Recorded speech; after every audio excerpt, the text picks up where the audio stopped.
Starting off strong with the dancing plague in number 10. The dancing plague sounds like the Harlem Shake, like it does, but it was real. It sounds like a bunch of people who just couldn't stop listening to ABBA. Oh wait, that's just me, because their new songs came out and I'm just obsessed. The dancing plague was actually a real thing that occurred in Strasbourg in July 1518. The whole phenomenon kicked off when a woman named Frau Troffea stepped into the street and began essentially doing like the twist and shout, and she did this for about a week. And then soon over 40 people joined her, all doing like the same move. A month later, 400 people were involved. For a while, local physicians blamed the hot blood and encouraged it as a way to quell the boogie nights. They even brought in professional dancers and a band. But then people started like collapsing and dying of strokes and heart attacks. So like what? Like what even is this? Like this is real. Like you're probably thinking like, Rachel, come on, we aren't that gullible. Well, Google it, baby. It is a well-documented event. The movers and shakers were eventually whisked away to a mountaintop to pray for absolution, and that cured them. I don't know why. One theory suggests that this was a result of consuming ergot, a fungus commonly found on damp rye which produces hallucinations and spasms, but there's no clear answer. People just love to dance. No idea. It's so weird, right? Like I was like, this has gotta be fake, and they were like, no, it's well documented. I'm like, okay. Sure enough, whatever, Google. I'm beginning to trust you less and less these days. Anyways, number 9. Disembarkment syndrome. Disembarkment syndrome is a very difficult condition to diagnose and even more challenging to cure. It is a strange neurological condition that follows a motion event like flying on a plane or being on a cruise ship. The patient will feel as though they are still swaying or rocking as if they're still on the craft. Symptoms vary in severity day by day, but they can also include confusion, nausea, sensitivity to light, headaches, a bobbing sensation, and could relate to stress and fatigue. Currently, there are no tests that can accurately confirm the diagnosis. Doctors usually default to it when they've ruled out all the other options, but no one knows what causes it. Dr. Yoon-hee Cha in America is the only clinical investigator of the disease, and her findings so far hint that the issue may be linked to, and I quote, hypermetabolism in a deep area of the brain called the entorhinal cortex. I probably said that wrong, sorry guys. Unquote. But that's about all we got right now, so hopefully those people can feel better very soon, but it all depends, right? Number 8. The madness of King George. Does anyone else have Jonathan Groff as King George like in The Third and Hamilton in their head? No? Just me. Okay, cool. The madness of King George is a mystery a lot of historians are determined to solve. His infamous erratic behavior has become the talking point in movies, plays, and even children's books. But what happened? Was this simply a case of an undiagnosed mental illness? Well, probably. Other theories say that he had a case of porphyria, which includes aches and blue urine. Other evidence is found in his letters. At times his writing appears succinct and direct, while others he appears to repeat himself and use more flowery language, a trait very commonly found in individuals who live with mania and depression. But as for the case of porphyria, in his medical records, it is shown doctors gave him gentian, a plant with blue flowers that could also be responsible for the blue color of his urine. Porphyria, though, is also hereditary and none of his descendants had it, so it is likely it was a mental health issue, but as to what was the official diagnosis, we can never really be sure. At number 7, pee reading. Now this might not be considered a surgery, but this medieval age tradition was probably one of the strangest medical practices I have ever heard. In medieval England, people were known to get diagnosed based on their pee. Back then, they believed that the consistency, color, and taste of someone's pee could diagnose someone's ailments. They took this method of diagnosis so seriously that they published books for the wealthy so that they could do this practice at home, and these books included illustrations and color charts so that they knew how to judge their own pee. According to their text, if your pee was white, then it was the ideal color, and that meant that everything was working just fine. If it was wine colored like blue or black, then that meant that something was very wrong, and if it was green, then you were basically on your last leg and you should probably get your will in order. Now, I'm not sure how accurate these readings actually were since medicine was basically non-existent back then, but they tried their best with what they had, I guess. However, I'm pretty sure you don't need a book to tell you that if your pee is wine colored, that's a bad thing. At number 6, eye surgery. Our eyes are very sensitive, which is why it's so important to keep them healthy. Oftentimes when something is wrong with our eyes, we naturally go and get them fixed. But back in the medieval age, if something was wrong with your eyes, you really had to think long and hard about whether or not you really wanted to get them fixed, because the procedure to fix your eye sounded like an absolute nightmare. Back then, when someone had cataracts, a surgical procedure called needling was performed, and it involved having a doctor push a thick black needle into the patient's cornea. Remember, there was no anesthesia back then, so you were just raw dogging this entire experience. After the procedure was completed, the patient would usually be left with an unfocused eye, described to be similar to a camera without a lens. That didn't necessarily matter to everyone, because while it would be hard to read the Bible, it would still be okay to plow a field, and as long as they could work, that's really all that mattered. At number 5, kidney stones. Now, I can't say that I'm all that familiar with the way that kidney stones are treated these days, but I would assume that it is very different and not as terrifying as how they were treated back in the medieval age. After learning about this, I'm convinced that this could double as a form of torture. Basically, how it went down is a physician's assistant would be sitting on top of you while you had your legs strapped to your neck. And then as the assistant was holding you, the doctor would stick 2 of his fingies up your little booty hole, press his fist against your pubes until he felt a hard pellet indicating a stone. After the diagnosis, then it would be removed through the bladder using a sharp instrument. Now, I've never had a kidney stone, so I don't know how painful it is to have one, but for those who have experienced this, would you rather go through this medieval procedure or just tough it out until you pass the stone yourself? At number 4, butt stuff. Even back in the medieval age, they had treatments for hemorrhoids. This illness was often associated with Saint Fiacre, also referred to as the, quote, patron of hemorrhoids. A 7th century tale said that this monk cured his illness by sitting on a sacred rock for several hours, and so in the medieval age, some physicians believed that the same method could apply to other people's butts. Obviously, that didn't work, so some other superstitious physicians came up with an alternate and more nightmare-inducing way of getting rid of hemorrhoids. If you didn't want to sit on a sacred rock for an extended period of time, you could always get a red-hot iron tube put up your butt. Yeah, I don't think it gets any worse than that. At number 3, belladonna. Belladonna, deadly nightshade, whatever you want to call it, doesn't make it any less poisonous. This plant is one of the most toxic plants around, but that doesn't mean that people haven't tried to use it in their personal use. Normally, we want to stay away from toxic things like chemicals and X's, but back in the days of old, people said full send and used belladonna as eye drops. Yeah, that's right. Even though this is literally poisonous, they thought, let's put it in our eyeballs. The organs that we use to see, because that's a bright idea, right? Many people, mostly women, used eye drops made out of deadly nightshade because it changed the size of their pupils to make them look more starry-eyed, and that was seen as a beauty trend.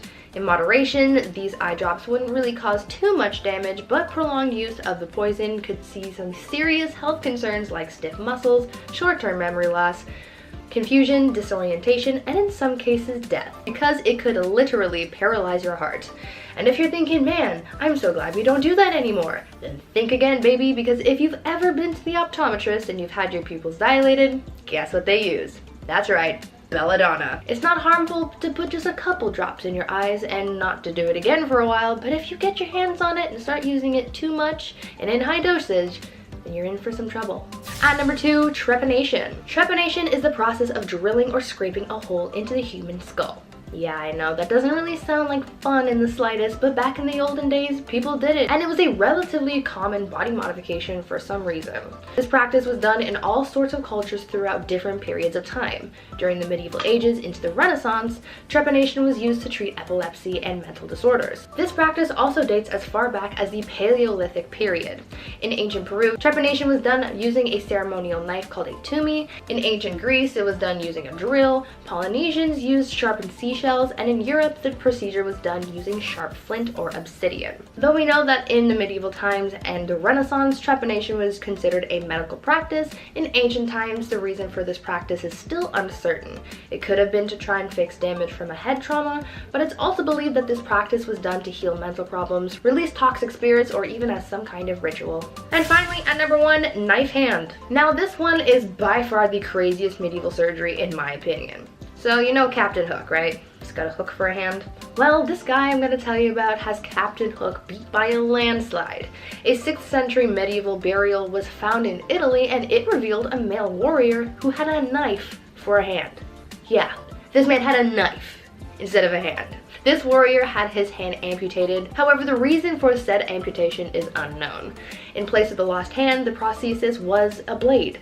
Now, I don't know if this guy lost his hand in battle or something and they just gave him the best that they could, and that was a knife as a placeholder, or if he just willingly chopped off his hand so that he could have a knife hand. But either way, that is so badass, and I would have loved to see this guy in battle. Number 10, chloroform for asthma. Yeah, chloroform, like the see ya, that kind of stuff. In the past, chloroform was occasionally used as a treatment for asthma, believe it or not, albeit with limited understandings of its potential risks and side effects, of course, as are all of these. The rationale behind this practice stemmed from the belief that asthma was caused by excessive bronchial spasm or nervous irritability. Now, it was thought that chloroform at the time, with its sedative and calming properties, could relax the bronchial muscles and alleviate the symptoms of asthma attacks. On paper, sure, sounds maybe doable. Scientifically, we're like, no, never, don't do that at all, please God. Chloroform, a volatile liquid with anesthetic properties, was administered through inhalation. Patients would inhale the vapor, which was believed to have a soothing effect on the respiratory system,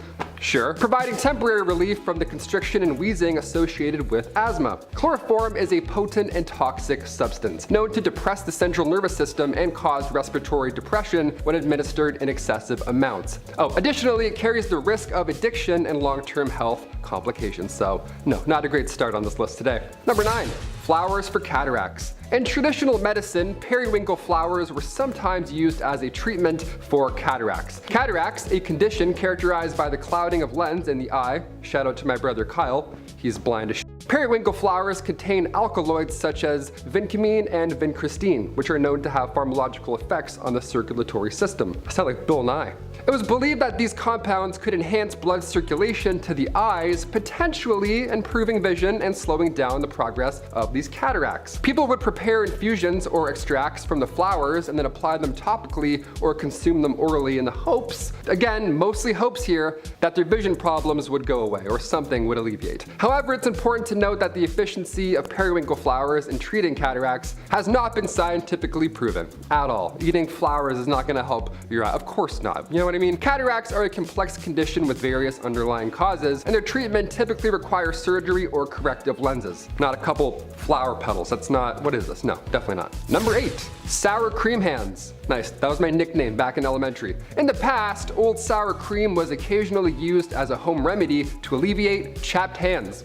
Nice, let's do it. Taco Tuesdays, let's do it. The rationale behind this practice was that the lactic acid present in sour cream could, maybe, potentially, not really, help exfoliate dead skin cells and moisturize the hands. Sounds gross, but it kinda worked sometimes. The creamy consistency of sour cream was believed to create a protective barrier, preventing further moisture loss and promoting healing.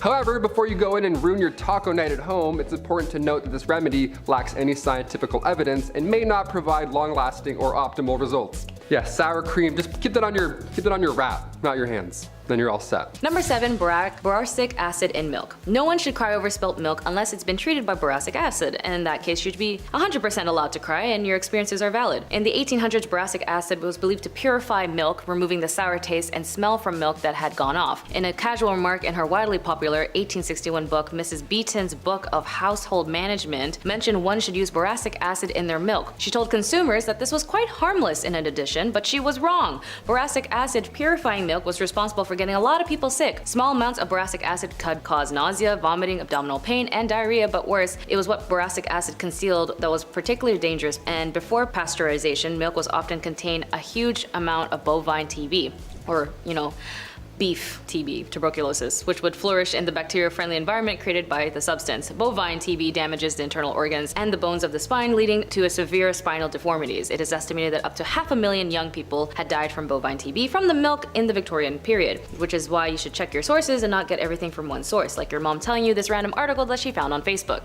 Number 6, carbolic acid poisoning. Victorians linked cleanliness to godliness and respectability. The idea that it was next to godliness was very deeply ingrained. The new science of microbes, only testified the Victorian preoccupation with tackling germs which they now knew could lurk out of sight. Chemical cleaning products to eradicate dirt and diseases were heavily advertised and highly effective, but their active toxic ingredients like carbolic acid were contained in bottles and packages that were indistinguishable from other household products. Boxes of caustic soda and baking powder could be easily mistaken. In September 1888, it was reported in an article that 13 people had been poisoned by carbolic acid in one incident, and 5 died. And only in 1902 did the Pharmacy Act made it illegal for bottles of dangerous chemicals to be similar in the shape of ordinary liquids. So it took a couple of years, but still, at least now we wouldn't have issues identifying bottles from the other. But as cleaning products go, arsenic and strychnine were commonly used in Victorian cleaning products, which, if some don't know, the immediate symptoms of acute arsenic poisoning includes vomiting, abdominal pain, and diarrhea. Those are followed by numbness, tingling of the extremities, and muscle cramping and death. But the Victorian era was also about fitting into their corsets, and a few illnesses wasn't necessarily seen as a bad thing. But either way, the era in itself wasn't unfamiliar with tragedies, as death lurked at every corner from either poisonings or TB. Number 5, washing the hair. I have really long hair, and it does take a minute to maintain it, but thanks to modern technology and our hair product serums, I don't have to worry that much about my hair. But in the Victorian era, women's hair were considered the crowning glory, and the longer, the healthier it is, the better. It would only be let down when she was alone with her husband, and so stayed in pins for the rest of the time. To keep it healthy, women didn't have to wash their hair nearly as often as we do today, taking this particular habit only a weekly or monthly schedule. According to research on the hair care part of the period that this was in, hygiene and beauty towards the end of the Victorian era suggested that people with oily hair should only wash their hair every 2 weeks or so, and those with normal hair should wash it once a month. And since sources recommended washing the hair and scalp 1 or 2 times a week, the reason being is because soap would quickly dry off the scalp, leaving it very itchy and dry. And of course, this was an era where they didn't know much about chemicals and its horrible effects on the human body, and sometimes even used pure ammonia to clean the hair, which, as you know, ammonia is a product used for cleaning hard surfaces like your stove or your sink. So cleaning your scalp would be very bad. Still, I'm wondering, how did they use ammonia if their hair didn't fall out? Probably either way, shampoo is still something that we use now, as it was invented in 1927 as a liquid soap.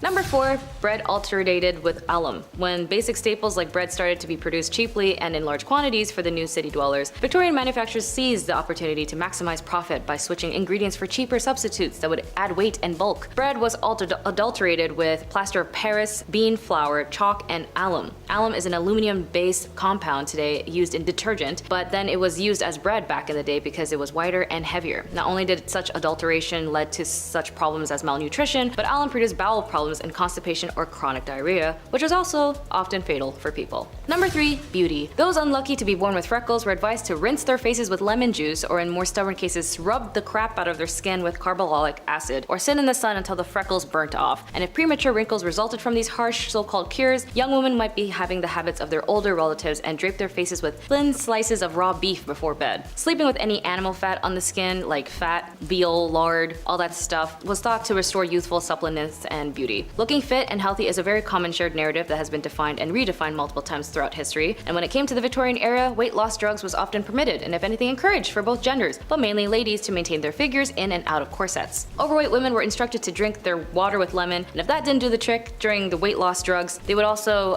use ingredients like arsenic and cocaine, believe it or not, tapeworm larvae. Skinny women didn't have an easy time either, as they were also told to lie still as often as possible in dim light to avoid all anxiety, endeavoring to feel indifferent to every sensation, as one book had recommended. Weird. Number 2, asbestos. Asbestos was the new wonder material of the Victorian era and was used in all manner of household objects as insulation for electrical appliances like toasters and hairdryers, mixed into plaster and applied to walls, and even some toys, which is actually still a problem that we're facing today. By the end of the 18th century, scientists have discovered many uses for asbestos, such as filters and for fire resistance. This paved the way for asbestos becoming a popular industrial materials by the mid-1800s. However, when commercial products of asbestos insulation began in 1879, the first case of an asbestos-related disease, described as curious bodies in the lungs, were detected in 1899. The first cases of asbestos and lung cancer attributed to asbestos exposure, which was diagnosed in the United States. Symptoms can vary into severity, but in common okay note, some types of asbestos are cleared naturally by the lungs or broken down already in the lungs, but long-term effects of the exposure doesn't show up until 10 to 40 years later. There is no cure for asbestos once it has developed, and because it's not possible to reverse the damage to the lungs, meaning those who are exposed to asbestos for a long time had the consequences the longer longer they were exposed to it. Number 1. Arsenic. We all have our own favorite colors. Mine depends on my mood, but it's usually red or black. For the Victorians, it was notably obsessed with the color green, even to the point that shades of green was driving them nuts. For some reason, they placed in a nice shade of green wallpaper, and everyone at home was just getting sick, from the young to the old. When a doctor in the 1860s noticed a spike of hospital visits, all the patients seemed to share the same idea of green wallpaper wrapped around their walls. The culprit was found in the dye used in the production of the paper, a vibrant green pigment containing a highly toxic metalloid, arsenic. The killer, as it so often turns out, was inside the house, plastered on every wall and beautifully decorated sheets. Wallpaper was killing people. While arsenic was known most as a rat poison in homes, the substance found its way in every other aspect of the daily life of the Victorian person. It could be found in household items such as food coloring, dresses and baby strollers, to makeup. When mixed with paint, arsenic created an alluring pearlescent effect, most typically a brilliant shade of green, and so it became fashionable to wear laurels and flowers painted with the dye. Like poisonous lead before it, radioactive radium after, dousing yourself in arsenic was a deadly fashion trend of the day. Chemists and governments were very well aware of the dangers of the element, but demanded that such miners pulled it out of the earth in volume nonetheless. In summary, it was a renowned designer and social activist named William Morris noted the poisonous substance and the new health regulations associated with it and decided to change it to non-toxic wallpaper. Number 10. Hutchinson-Gilford progeria. HGPS is one of the rarest conditions in the world. It is a condition where the body dramatically and rapidly ages beginning as early as childhood. So it's kind of like Benjamin Button except backwards. Most of the time you can't tell at birth as they usually look normal, but as they age and grow they do not gain weight. Their facial characteristics also become thinner and fragile looking, their eyes and ears protrude, and their features like their nose and lips become thin and beak-like. The condition also causes alopecia, which is hair loss, and they lose their fat beneath their skin. However, intellectual development is uninhibited and their motor skills don't suffer either, so they're literally just trapped inside this body. But sadly, the condition does not have a very long life expectancy, as they often suffer heart attacks and strokes at a very young age. There are approximately 100 documented cases where patients lived into their 20s. Currently, the cure remains a mystery. Number 9. Allergic to the cold. What? I mean, I don't like the cold, but to clarify, not a cold, but the cold. Entirely opposite to another case on this list, there are actually people in this world that are allergic to the cold. Right? Then that's not just like them like shivering in the wind. Like, I don't mean that, and I don't mean your aunt who flies to Florida for Christmas. I'm talking about breaking out in rashes. The condition is called cold urticaria. Even slight exposure can result in a welt, and jumping into cold water could result in a full anaphylactic shock. Imagine how much of a problem this is. Like, the cure still eludes doctors, but they may actually know the reason. Dr. Gerald Gleisch at the University of Utah studies patients with the condition. He says that it appears to be due to an antibody called immunoglobulin E. This antibody causes the inappropriate immune reaction, and it may hold in store the cure. So far, only antihistamines work a little bit, but it still remains a boggling mystery as to how things could go this wrong. You know? Very, very strange. Number 8. Kuru.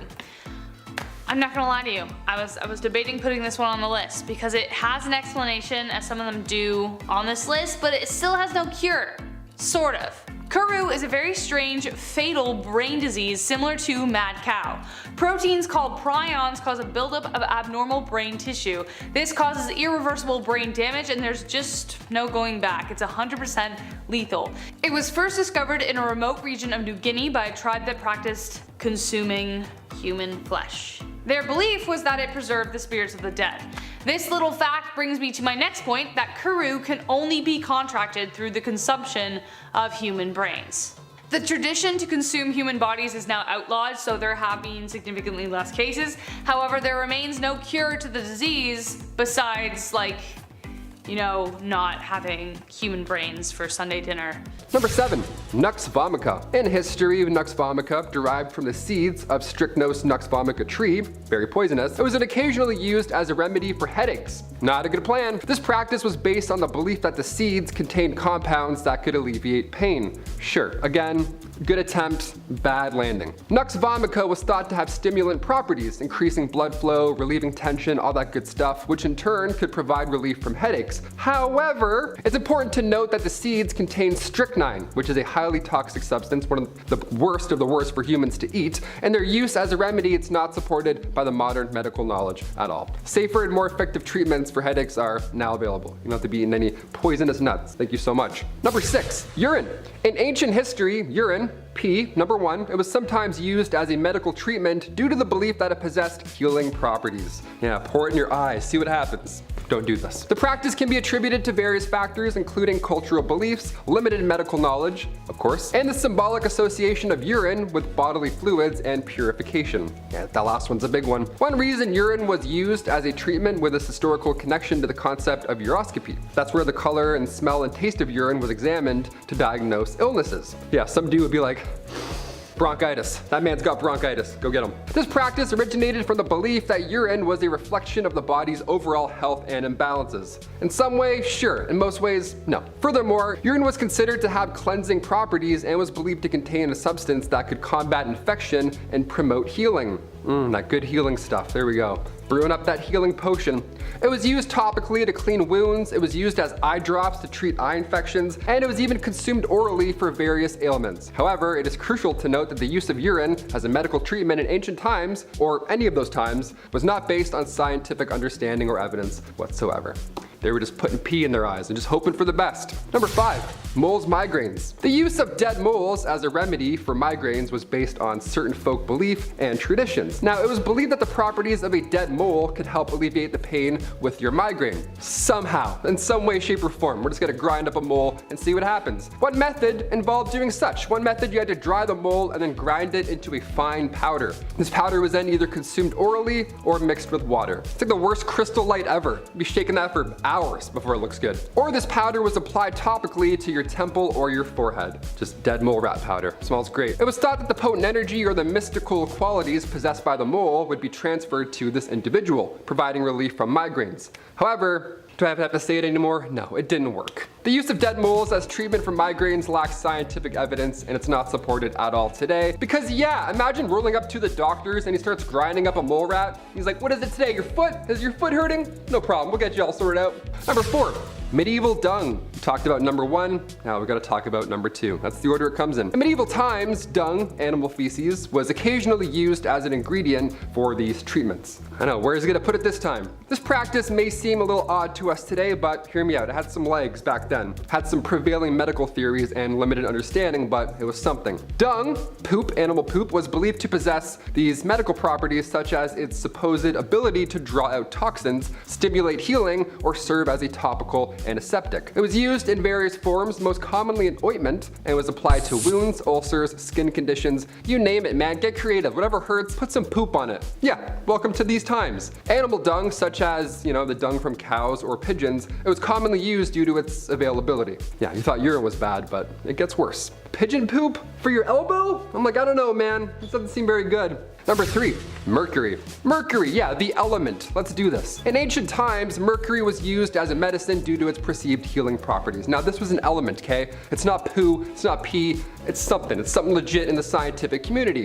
It was believed to have a range of therapeutic effects, including treating infections, skin conditions, and even mental disorders. All that in a drop of mercury. How lucky are you? Mercury was applied topically or ingested orally, so terrible, with the idea that it could purify the body and balance your humors and promote overall well-being. With the element mercury, of course. However, the use of mercury in ancient medicine was based on horrible, incomplete knowledge, and its toxicity was not fully understood at the time. Yeah, don't eat that. Don't put that anywhere near you. Prolonged exposure to mercury often results in severe health complications, including neurological damage. So if you have a headache, don't go back in time. That's pretty much it. Trepanation. Ancient trepanation, also known as trephination, if you want to be all fancy, throw the fancy pH in there. It was a surgical procedure in which a hole was drilled or scalped into the skull. Now, this practice dates back thousands and thousands of years, and it was performed in various ancient cultures for some reason. It was believed to serve different purposes, including relieving headaches, treating skull fractures,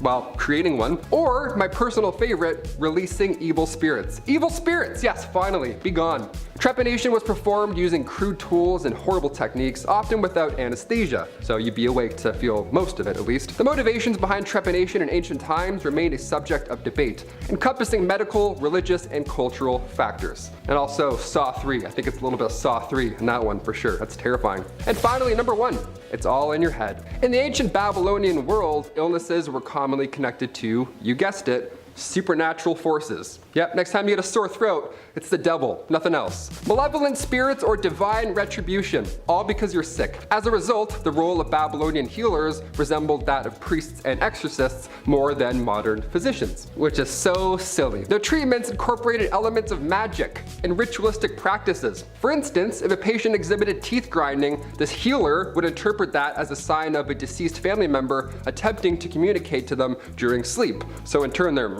trying to talk back, I guess. Drawing from ancient necromantic texts, the healer would prescribe a peculiar remedy. The patient was then advised to sleep next to a human skull for an entire week. To ensure the effectiveness of this unsettling treatment, the tooth grinder, this Mr. Talky Talk, he was instructed to kiss and lick the skull 7 times every night. Which, I mean, first of all, terrible for your sleep. You're not gonna get a wink with that schedule. But also disgusting. Whose head is this? I have so many questions. Why? This is a fetish. This isn't a practice. These rituals demonstrate the intricate blend of spiritual beliefs and medical practices that characterize Babylonian healthcare. Growing up, I had a humidifier, so almost the same thing, kind of the same as a human skull. When it comes to overall healthcare, your teeth should also be in that list. And for the Victorians, typically they'd only really go to the dentist when the damage is near its breaking point. And because they didn't have any toothpaste that wasn't drenched in the multitude of poisons they thrived off on, people would brush their teeth using salt, typically putting salt on their fingers and then rubbing across their teeth. The toothbrush as we know today was invented in 1857, however, it wasn't until the nylon bristle toothbrushes of the 1930s came along that brushing one's teeth became more widespread. Salt is a natural disinfectant that helps with gum disease in a few ways. It removes loose debris and cleans the teeth and gums, but reduces inflammation and swelling and soothes the gums. It also gets rid of decay and plaque. Gum recessions can be caused by eating too much salt, and gums as part of the immune system may pull back to reveal a cementum of teeth, making them more vulnerable and less resistant to tooth decay. So while it may look effective, it's actually temporarily removing surface stains. As for salt, the same holds true. Salt acts as a surface abrasive and can definitely make the teeth look whiter, but it can definitely damage your tooth enamel. And unfortunately, once your teeth is damaged,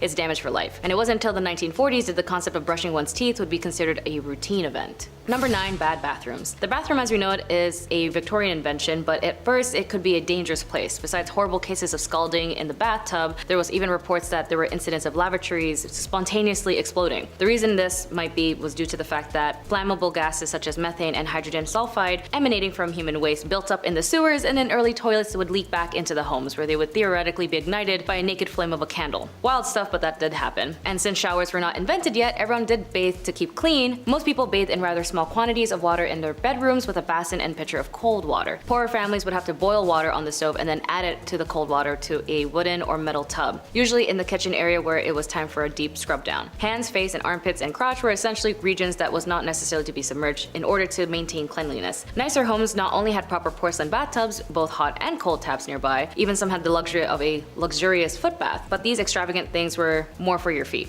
Number 8, flammable Parkinson. Although it's a great invention as it helped many advance many parts of our modern civilizations of immense proportions, it still aggressively fills out our landfills and destroys thousands of ecosystems. But still, it's a very useful material, but of course not everything about it at first was beneficial to its beholder. A British inventor named Alexander Parkes, who invented the moldable material and was considered the first celluloid of a bulk material for forming objects as we call today plastic. He christened it as Parkinson, but it quickly became known as its American name of celluloid. The development of celluloid was particularly spurred by the desire to reduce reliance on ivory with its shortage caused by overhunting, and the inventor Alexander was never able to see his invention reach to full fruition after his firm went bankrupt due to scale up costs. Such early plastics were highly desirable because they allowed everything from brooches to hair combs to billiard balls, previously only available in expensive ivory, to be made cheaply. It was even used to make collars and cuffs that could be easily cleaned. Unfortunately, Parkinson is also very flammable as it degrades and can self-ignite and is explosive on impact. Weird. Number 7, putrid finger syndrome. This one sounds gross. And it is. You're welcome. Imagine being so smelly that you could fill a banquet hall with your stench, even if you shower all the time. Poor guy. Well, that's what happened to this 29-year-old patient 5 years after he pricked his finger on a chicken bone. His finger accumulated an infection that made his body smell like really bad, specifically that arm. When he had to be examined, it was entirely intolerable for doctors to even be near him for long periods of time. Even worse, the infection couldn't be identified. No one knew what the bacteria was or how to get rid of it.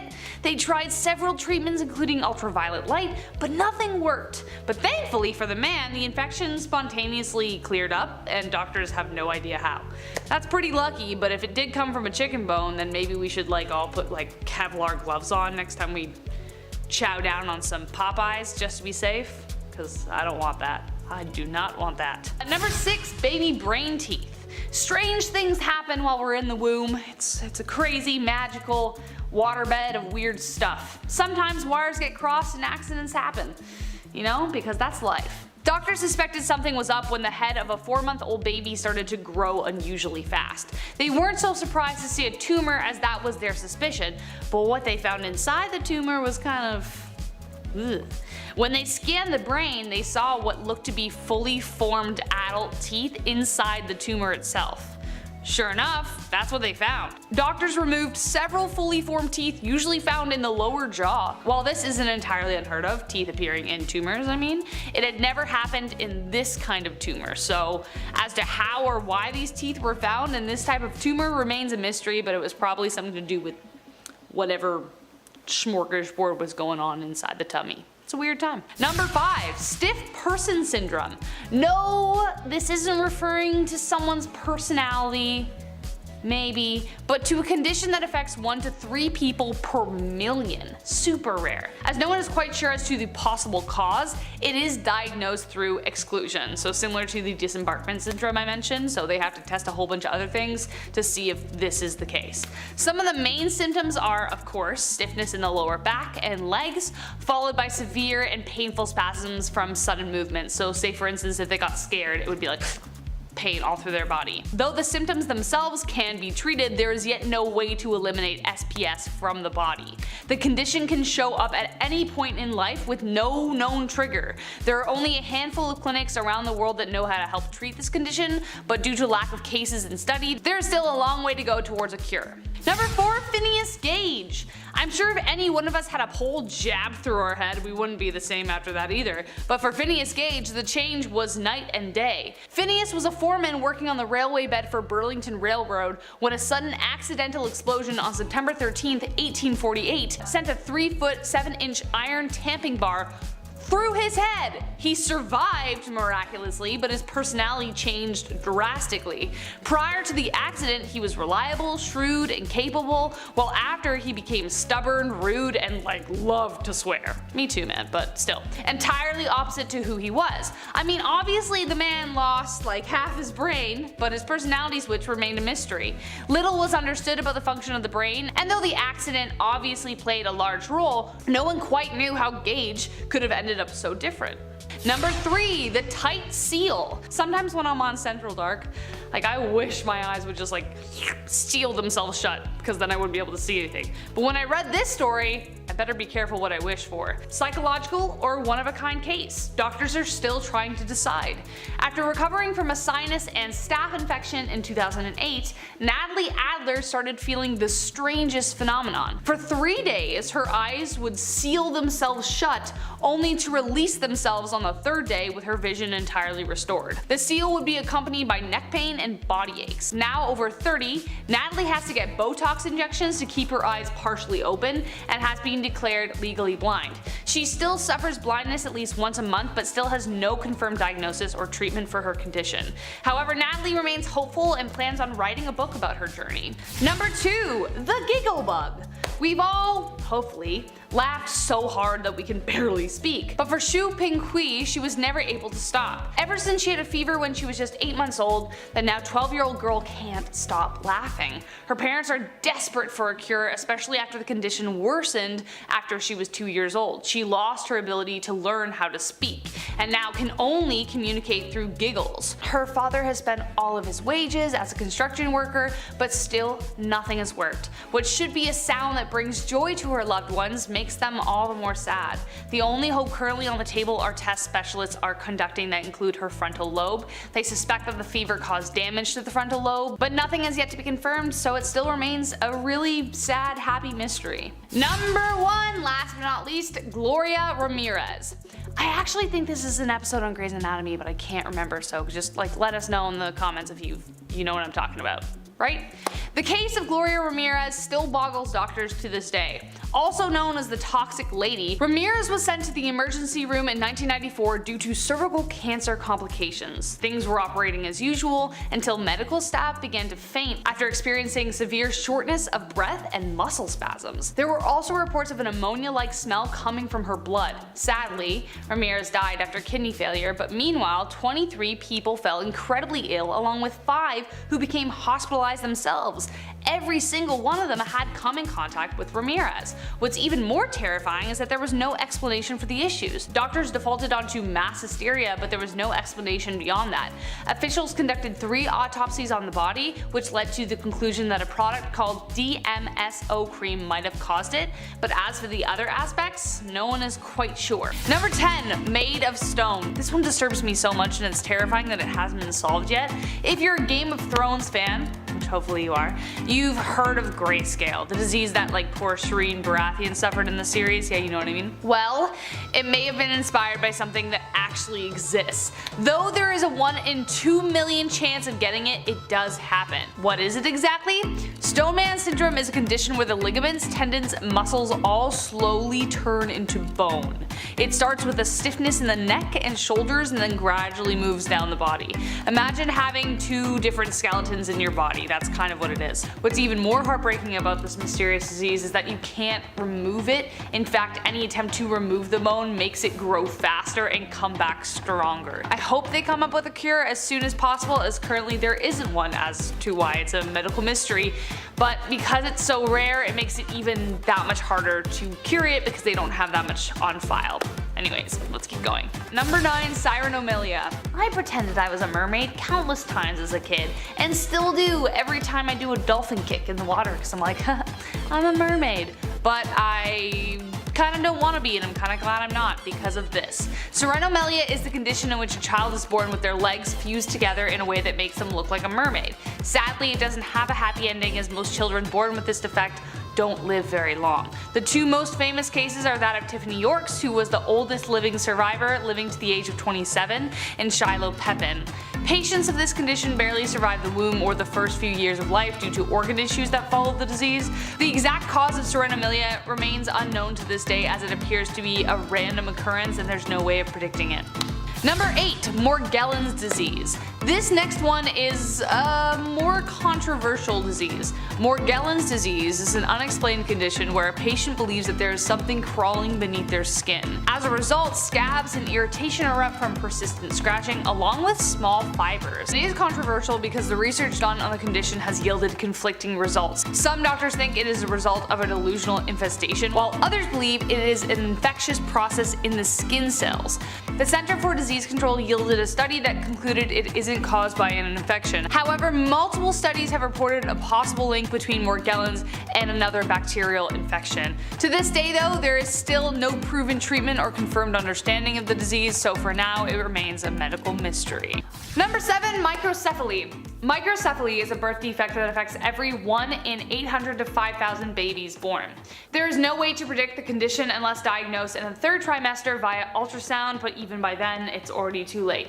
Even with that, the cause and treatment of the condition still remains unknown. Microcephaly is a condition in which a child's head doesn't form properly, being a few times smaller than it should be. In the womb, a baby's head grows because the brain grows. So if the brain doesn't grow, then neither does the head. Severe cases where the head is even smaller could have resulted from injury in the womb. Accompanying conditions are seizures, developmental delay, movement and balance issues, hearing loss, difficulty swallowing, and vision problems.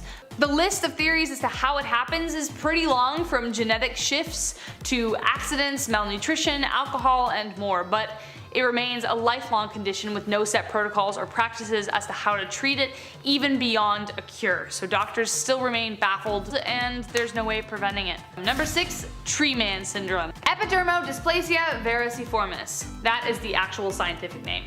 In a previous video we talked about stone man syndrome. Well, this next one turns you into a living human tree. Kind of. It is shocking to look at and almost looks too remarkable to be true, but sadly it is.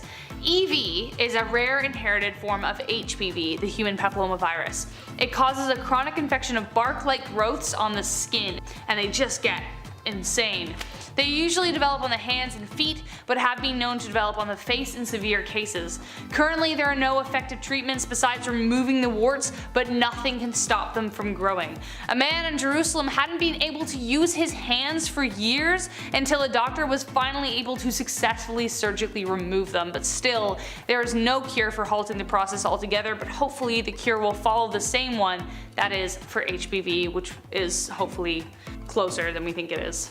Number 5, the boy who never slept. Putting your child down for a nap is probably one of the most relieving parts as a parent. Yes, parenthood is a joy, but it's damn exhausting. I do not know how my mom and dad did it, honestly. But imagine having a 4-year-old who never slept.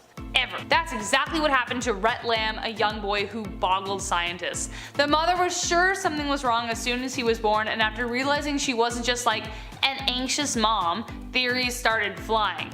After multiple tireless testing, finally they had an answer to the mystery. So yes, technically it's solved. I know that, but it was still a mystery and it was unsolved for a period of time. Sue me. It's really interesting. Rhett had an extremely rare condition called Chiari malformation, meaning the brain was literally being squeezed into the upper part of the spine. After undergoing surgery to remove the bone around his spinal column, doctors expected the results to set in a year later. There was a 50-50 chance that his sleep was going to improve, and it did! So I know. Okay, but this was like an episode of House. It starts out a mystery and then they solve it. Number 4, Wim Hof, aka the Iceman. Anyone who has experienced a Canadian winter wishes they had this guy's problem. Though it doesn't really sound like a problem at all, but definitely a mystery. Wim Hof isn't bothered by the cold. That's right, the cold never bothered him anyway. Over 30 years ago, Wim Hof from the Netherlands was going for a walk when he had the overwhelming impulse to see if he could swim in icy water and how it was. It made him feel so good that he's done it every day since. He has since been called the Iceman, his ability to withstand the cold superhuman. In January 1999, he traveled to the Arctic Circle to run a half marathon in his bare feet. 3 years later, he earned the Guinness Book of World Record for the longest amount of time under the ice, twice the length of an Olympic pool. Insane. He even climbed Mount Kilimanjaro in shorts. When Dr. Ken Kaemler heard of his case, he immediately began to study him. Kaemler had treated dozens of people who tried and failed to climb Mount Kilimanjaro due to the extreme cold. The only explanation he's uncovered is that it must be something to do with his mindset, or the wiring in his brain. This man defies science in ways that no one quite understands. And if you want to learn more, you can check out his website. Number 3, Perry-Romberg syndrome. Another unbelievably rare and terrifying disorder where the skin and soft tissues of half of the face atrophy. It usually occurs in the left half of the face and is more common in women than in men. The deterioration begins above the upper jaw, between the nose and the upper lip, then to the eye, ear, and neck areas. This process may also affect the gums and roof of the mouth. So essentially, the left side of your face caves in on itself and ages 80 years. Hair on that side turns white and falls out. This entire process takes place over a 2 to 10 year period before it finally stabilizes. Sometimes it hinders vision, other times the effects are just cosmetic, but still a frustrating process for the patients going through it. On top of that, there is no cure and there are no current treatments to stop the deterioration. So far, the only option is surgical intervention with reconstructive procedures. Number 2, RPI deficiency. Introducing the second rarest disease in the world, fitting for number 2, with only 4 known cases ever historically diagnosed. White matter is made up of tissue that includes nerve fibers that connect nerve cells. So, needless to say, one of the most important parts of the brain. RPI deficiency patients have diffuse white matter abnormalities, which causes psychomotor regression, developmental delays, along with seizures, poor vision, and slow emotional and physical reflexes. Scientists are working tirelessly to find a way to cure it, but you might be thinking, if it's so rare, why are we so stressed about it? Well, you might think that with your perfectly healthy brain, but to the next potential patient, a cure could mean the world. Well, actually, no, it will mean the world.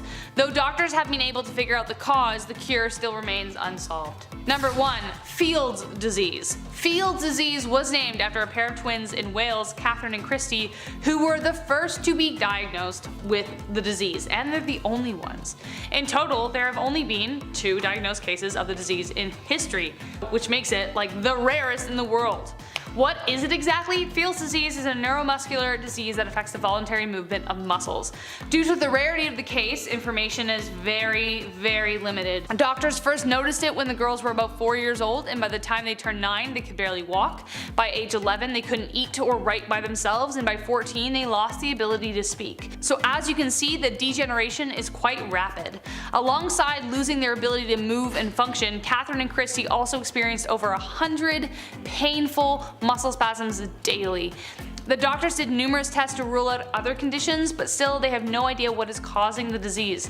Nor, of course, is there a cure. While they work to find one, the best they can do is make sure the girls are comfortable to the best of their ability. Otherwise, Field's disease remains a mystery, but hopefully not for much longer. Number 10, theater. Look, I really like this one. It's a medical procedure and theater at the same time. Taking a look at Mesoamerican culture, and more specifically the Aztecs, well, they love to sacrifice people in front of roaring crowds nonetheless. And basically, it was a very crude operations. Doctors today have to go through a lot, and I am thankful for them. Really, I am. But I'm sure even the worst second-rate doctor today knows that taking someone's heart out, Mortal Kombat style, is a little bit of a Hippocratic no-no.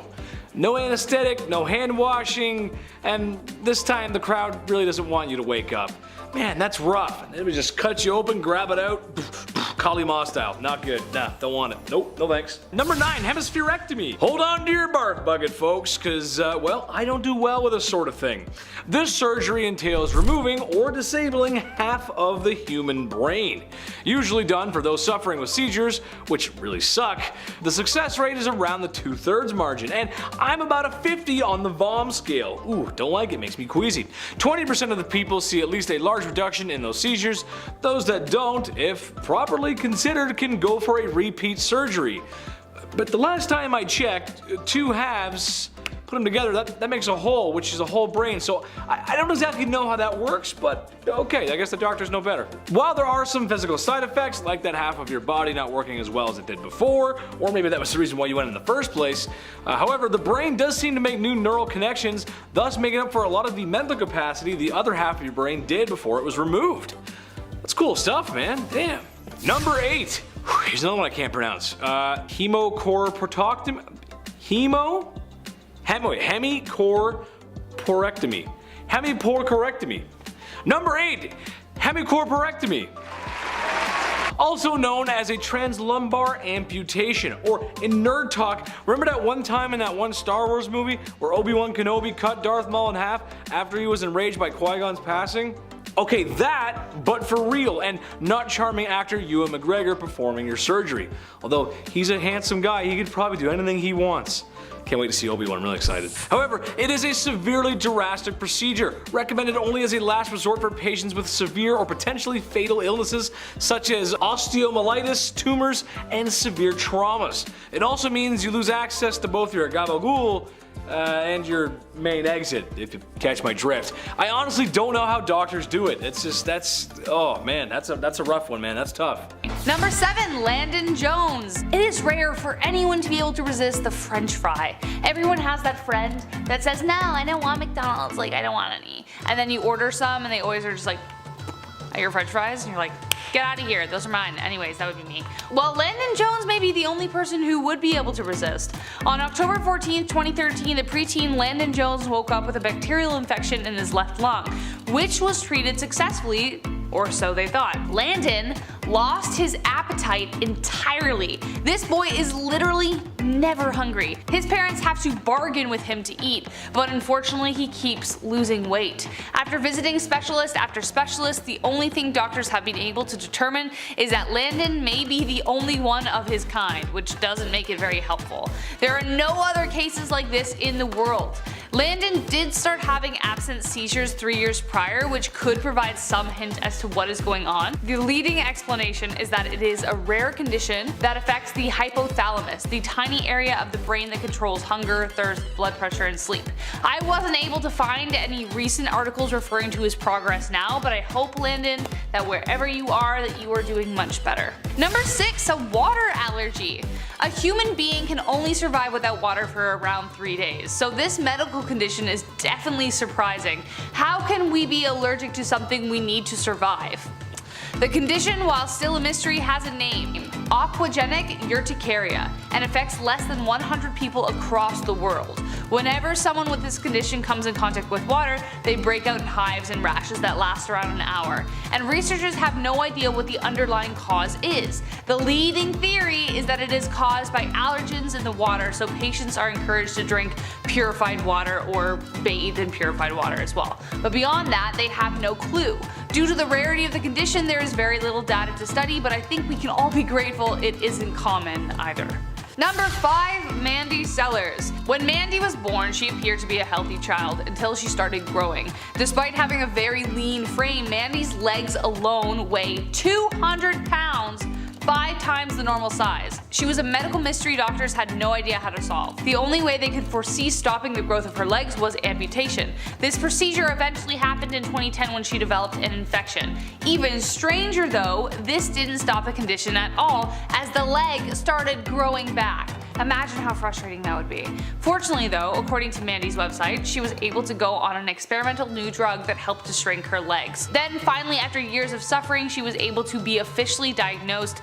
Mandy's condition is the result of a mutation of the PIK3CA gene, the only one of its kind, something she's pretty proud of. Still, doctors have yet to come up with a more effective treatment as of 2019. She is still waiting for a new drug trial, and her legs appear to be kind of plateauing, so who knows where she's at now, but Mandy, I hope you're doing better. Number 4, spontaneous accent. What do you mean? Nobody does that on this channel. Anyways, shut up, Rachel. God.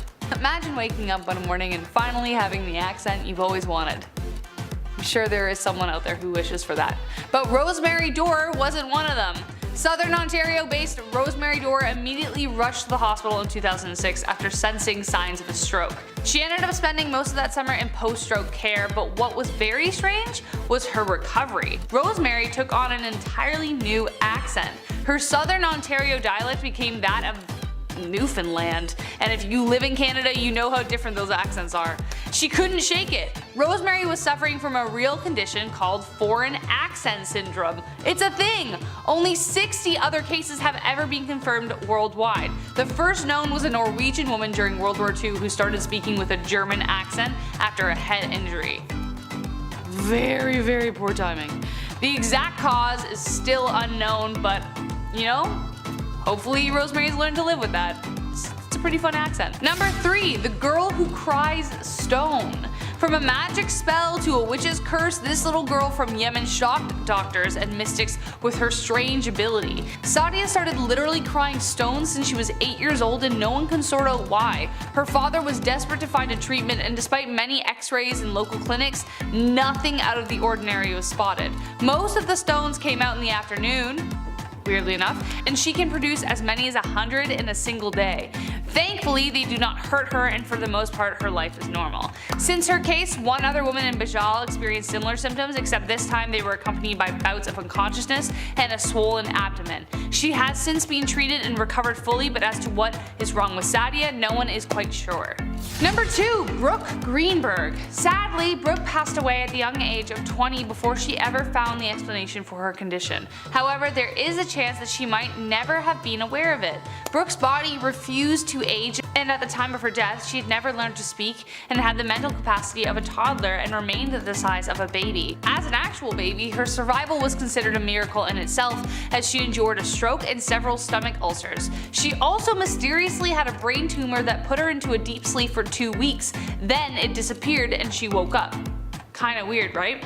By age 16, she hadn't lost her baby teeth, though her bones had appeared to have aged, just not grown. Her case was enough to bring retired medical expert Richard F. Walker back to the field. In fact, he has made it his life's work to uncover what caused her condition. Her case has since been labeled Syndrome X, and he continues to study similar patients. He believes that if they solve it, they will not only help these people, but perhaps discover the key to the fountain of youth. And last but not least, a superhuman memory. If I were to have a superpower, I would either want teleportation or superhuman intelligence. I think about that every single day. So the mysterious condition that Jill Price has me like green with envy. God, oh, what I would do, the books I would read. Jill can name every single detail of every day she's ever lived. Give her a date and she could tell you everything she did with ease, from like how many stirs she stirred her coffee with to like what she read that morning, every single thing. Her condition is called HSAM, highly autobiographical memory, and why people like her seem to have this superhuman ability is a complete mystery. Brain images have depicted differences in the structure of their brains to muggles like us, but it can't be confirmed as to whether it is these brain differences that cause the condition. Oh man, but if they could patent that into like a super juice or a kind of coffee, I'd be so happy. Kicking off our list at number 10, dental surgery. Back in the ancient Egyptian world, it's not like you could just take a quick trip to the dentist to get your teeth checked out and cleaned, yada yada, and then you go home, whatever, right? The diet of the average Egyptian was most definitely not exactly, conductive to having an impeccable set of pearly whites. That's mostly due to the fact that the tools used to grind food would often leave traces of sand and or stone behind, which would naturally destroy your chiclets. And through documents found, there have been a few different dental treatments from that time that have been discovered, and it's pretty horrifying, like topical treatments and such. But one case was able to give us a glimpse into what is believed to be the treatment of an abscess, an ancient abscess. We love those. Even more interesting is a mummy that was found from the 4th dynasty. This mummy, in his first molar, was a bunch of surgically produced holes that they believe were used to drain an abscess, which clearly gives us some, very tangible evidence that dental surgeries were in fact happening all those years ago. And before we head into the rest of this list, we also have to remember that all this was done, or most of this was done, without anesthetics, right? No one's gonna put you to sleep and then you wake up and you're like, oh, my teeth are gone, what happened? No, you were awake for the whole thing. It sucked. Number 9, Egyptian stitches. Yeah, gotta talk about Egyptians once again. I'm gonna talk about them quite a bit. They're the OGs. Just in general, while surgery did exist during ancient Egyptian times, invasive surgery wasn't quite as common because, well, obviously, like I just said, no painkillers, no antibiotics, the list goes on, right? No fun. One thing that's less invasive but still extremely important was seen quite a bit during these times. Use of stitches. Yeah, I've never needed any in my life, thank God, knock on wood that I don't need any stitches. Ancient Egyptians found different and effective ways to make their own sutures in order to close these large wounds. They did so by using plant fibers or hair, or tendons, or wool threads, anything, right? In the oldest known surgical text, which is referred to now as the Edwin Smith Papyrus that came from ancient Egypt, there are 48 different cases of stitches being described. 48, imagine being one of those 48, that's kind of epic, not gonna lie. Number 8, blood transfusion. Back around 70 AD, the Romans were pretty wild when it came to the Colosseum and the games that would go on inside. There was, a lot of bloodshed, and crowds would rush the arena after the day was done. Not to get autographs, but to hopefully get a sip of that sweet gladiator blood. Yeah, blood back then was a magical elixir. And then near the early 1500s, blood was seen as this youth juice. Yeah, you drink some young blood as an elderly, and then those knees, your patellas, would apparently start working again. A lot of theories surrounding blood back then. And in the Middle Ages, bloodletting was a go-to when you were sick because they thought your humors were out of balance. It is so hot in this goddamn room. In 1628, blood circulation was discovered by a man named William Harvey. That changed the game, right? Now, the idea of something going into into your bloodstream was in the picture hypothetically. That's a little odd. So we started to test this out on canines. Scientists were injecting them with different substances, and slowly but surely that turned into blood transfusion between animals, between canines. So this is back in the 1660s, right? That's how early we started injecting things with blood. It's kind of gross. Number 7, lobotomy. Hello there, lobotomite. What brings you to the big empty? Follow New Vegas reference, anyone? Gotta have a little fun in this list. We're talking about some weird stuff. Gotta have some fun. Well, yes, lobotomies. Maybe you've heard of them, maybe not, most likely. But basically, it's a surgical procedure that severs most connections of the prefrontal cortex. If that sounds like a really bad idea, that's because it is. It was meant to help mentally ill patients, the truly disturbed, or sometimes even people who didn't really need one and rather just needed better medical attention, but we just didn't know any better back then. There was some success with this awful surgery, but more often than not, it led to worse side effects. And well, if you've ever seen Shutter Island, then you know what I'm talking about. Is it better to live as a monster or die as a good man? Number 6, the Lindbergh operation. Okay, imagine going in for a surgery that's going to make you live better. But you have to wait a while, and you worry about that day for months. You think about loved ones, what your life has been, and what it will be afterwards. Finally, the day approaches, and now your bum is hanging out a hospital gown. The doctors try to relax you as the surgery is about to commence. That's when they roll in this machine with arms, and they tell you that the surgery is going to be completed by a robot controlled by some doctors in New York, but you're miles away from that. Well, that sounds scary, but it's true. This actually happened. In what may be the first transatlantic surgery. It's actually pretty cool and could possibly lead to some more life-saving surgeries in the future. That's a pretty cool thing. They had a robot, they cut a lady open, took her gallbladder out. It's a crazy thing. Look that one up, it's actually really cool. Number 5, trepanation. Neil Armstrong, Henry Ford, and the first time I ate McDonald's. All of these events and people are responsible for great first moments in history. First man on the moon, first assembly line, and the first time I knew I was in love.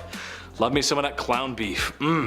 Delicious. Anyway, what I'm talking about is what is thought to be the first medical surgical procedure, trepanation, which dates back all the way back to our caveman days, ooga booga. Basically, when there was something wrong with you, the solution was to drill into your scalp until you saw gray matter, and that should release all your pain and pressure and suffering and whatever ails you, sir.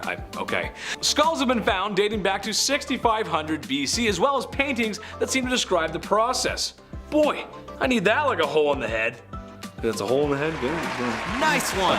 Anyway, number 4, palm lines. Okay, getting into the really weird stuff here. Everyone at home, I want you to look at your palms. See those lines? Yeah, those lines in your hand. Yeah, they have a reason to be there. Or, so the astrologer who charges $75 an hour from me down the street told me so. Money line, love line. Look, I'm not gonna pretend I know how it works. I'm just a guy trying to be Canada's next biggest comedy star. Hi.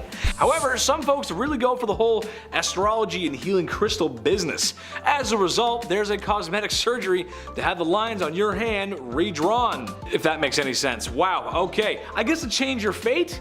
Listen, I'm no Confucius, but your fate is decided by you, not an intrusive cosmetic surgery that's gonna make your money line smaller. Right? Number 3, Hylian ear job. Hey, look, no judgment here. I am a person just like everyone else. I got likes, dislikes, loves, hates. I am a big fan of the Legend of Zelda series.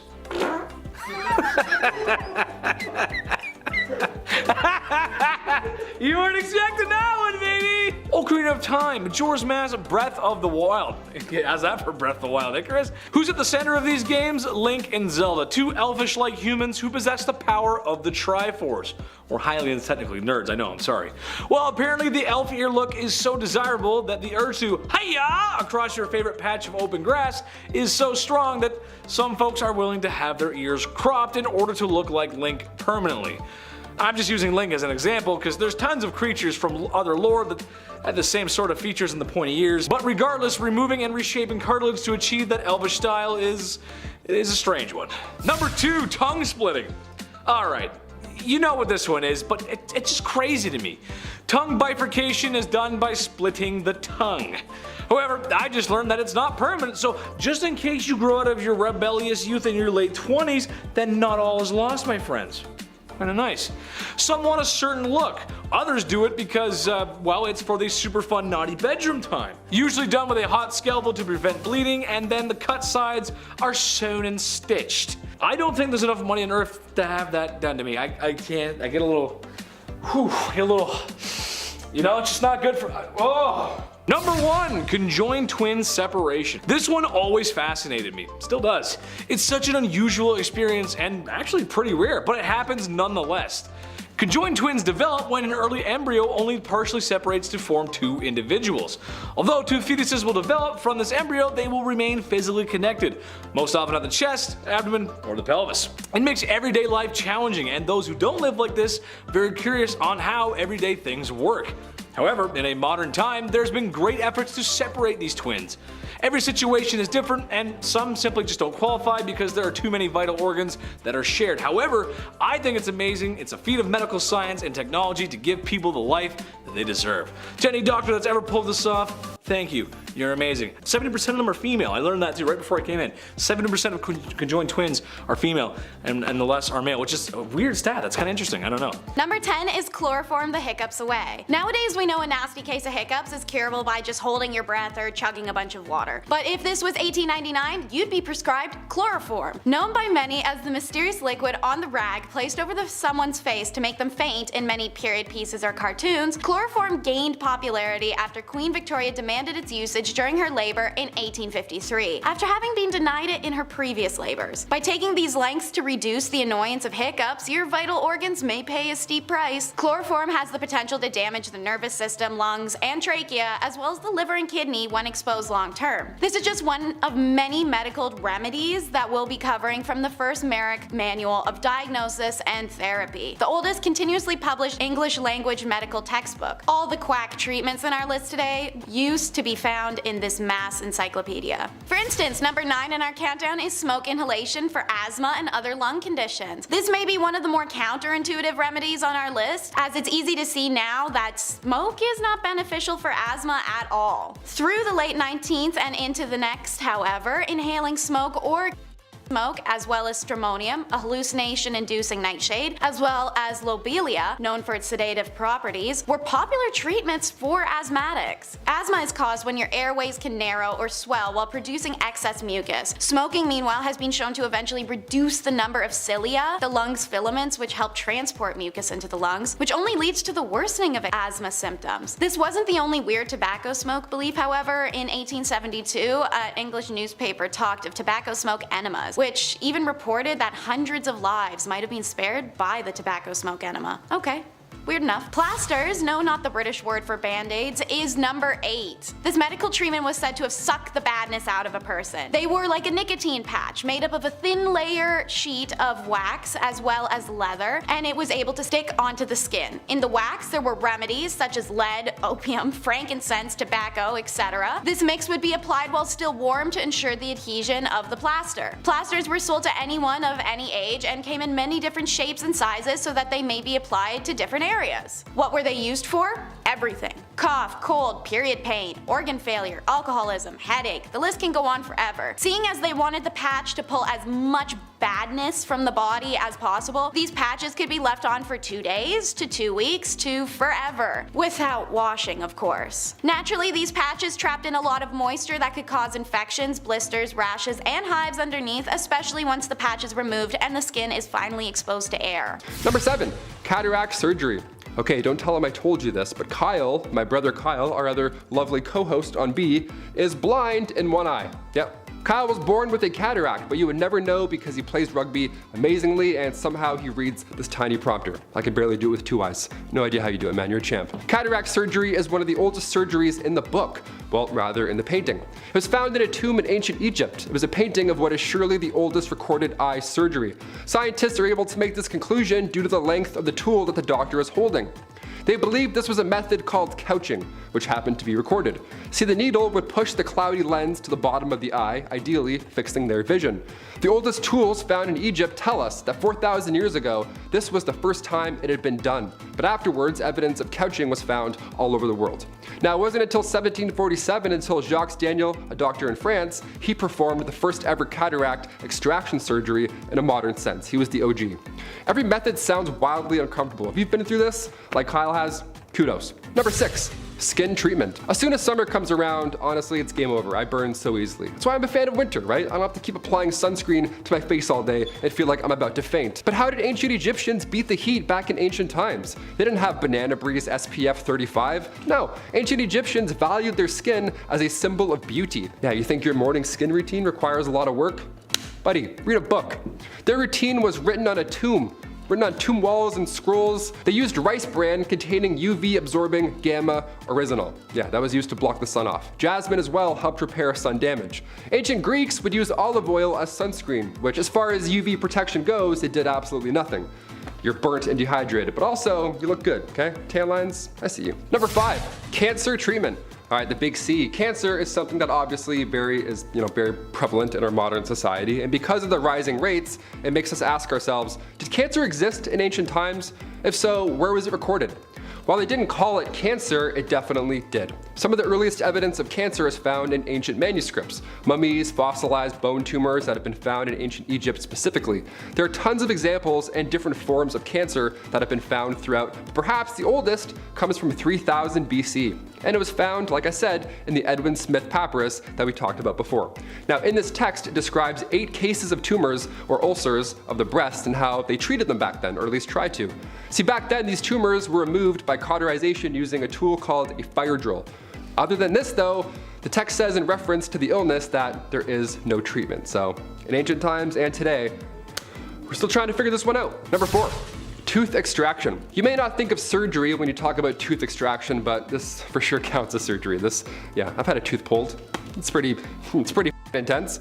Every time something gets removed from your body, I'm gonna count that. And if there's definitely blood involved, yeah, I'm gonna count that. Getting a tooth pulled is still so barbaric. Even today, they don't like slice a line and then gently slide the tooth out or anything surgical. No, they just have 2 dentists grab your tooth at the same time, put their foot up, and then yank it out. I was numb, sure, but it was still weird, okay? Back in the day, pulling teeth was done not to make room for braces, but to solve any problem, or all problems, regarding your teeth. Yeah, cavity, gone. Toothache, see ya. Oh, some plaque? No problem. Today, we're lucky to have x-rays and modern technology, to tell us if a tooth is coming in sideways or which ways. But back then, some believed that it was tooth worms. Yeah, this feeling over here could be a worm. Go get it checked out. Could have worms in your head. Gross. Aristotle and Hippocrates wrote about dentistry around 500 BC, and the way they would handle tooth decay or extraction was by using metal wires to fix wobbly teeth or even a broken jaw, aka ancient braces. Number 3, trepanation. One of history's oldest surgeries. Trepanation was also, it was the worst. It was horrible. To this day, we're not even sure why this was a thing, but we picked up a few ideas along the way. Let's talk about it. Turning the clocks back to thousands of years ago, trepanation was the practice of drilling holes into your skull. A popular theory is that trepanation was done to release evil spirits.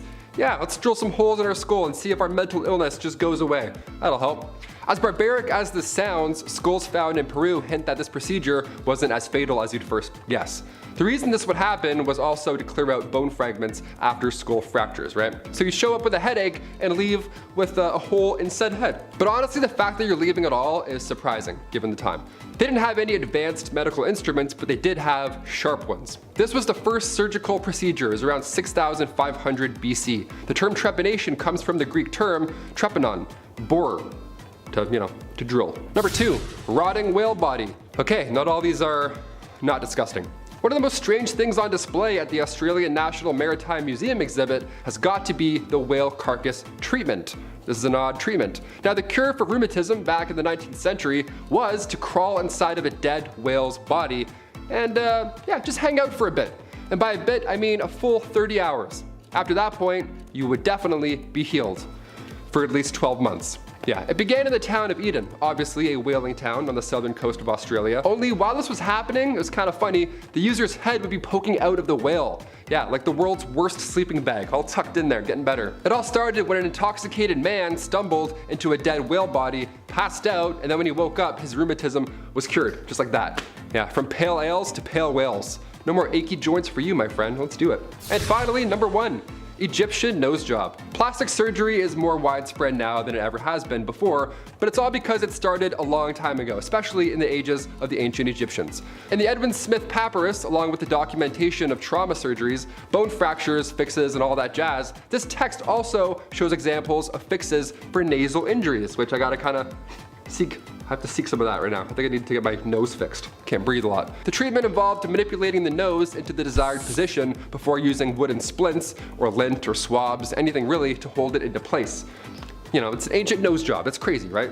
It's truly wild to think back about how much, these people had shaped our world and lives, especially our medical world today. When prescribed this medicine, you'd probably ask yourself, will I stay or will I go? This article from 1899 reports on a hotel in Australia where you could go for rheumatoid arthritis treatments. What makes it so special, you may ask? What will you get at this supposed Airbnb to earn a 5-star from you? Well, the so-called treatment at the so-called hotel could only happen whenever a nearby whale died. A bunch of dudes on boats would go up to the floating whale, bring her closer to the coast for easier corpse access, and then dig coffin-sized holes into its body. Why? Oh, so patients could be rowed up to the whale and cozy on into one of the carcass coffin holes for a couple hours. This process allegedly relieves soreness and inflammation of extreme arthritis cases. But what may be the best part is the treatment was reportedly to be discovered by a drunken man who was staggering along the beach near the whaling station of Twofold Bay and who, seeing a dead whale cut open, took a header into the decomposing blubber. And to follow up on decomposing animal medicine, let's do some more decomposing animal medicine. Chinese baby